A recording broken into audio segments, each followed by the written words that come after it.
Good evening all of you. চলুন আজকে একটা অ্যাডভেঞ্চারের গল্প শুনি।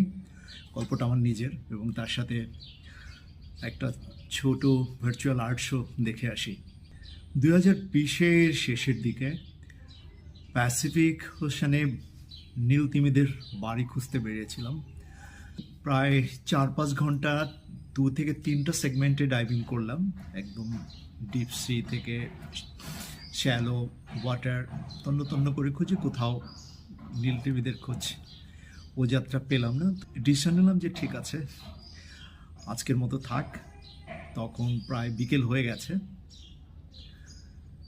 আস্তে আস্তে সার্ডিন সার্কেল থেকে উপরের দিকে উঠে যাচ্ছি।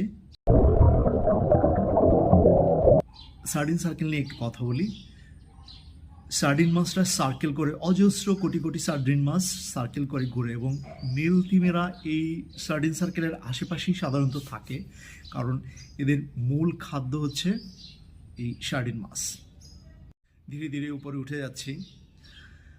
হঠাৎ করে আমার গাইড কাম ট্রেনার আমাকে সাইন ল্যাঙ্গুয়েজে আমাকে দেখালো সামনের দিকে দেখো। আমি জাস্ট ফ্রিজ হয়ে গেলাম। একটা মা তিমি তার বাচ্চাদের নিয়ে বিকেলবেলা ঘুরতে বেরিয়েছে এবং অগভীর জলে সাঁতার কেটে বেড়াচ্ছে। এর চেয়ে সুন্দর দৃশ্য পৃথিবীতে আর কি হতে পারে।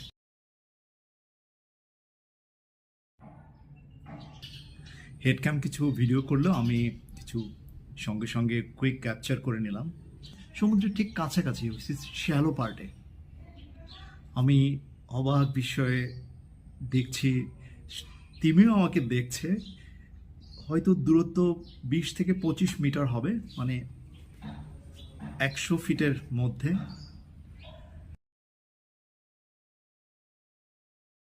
তবে মূল ছবিটা মাথায় গেঁথে নিলাম, বাট ক্যানভাসে এই প্রথম নীল তিমিদেরকে নিয়ে আসলাম। চলুন দেখি আমার ক্যানভাসে নীল তিমিরা।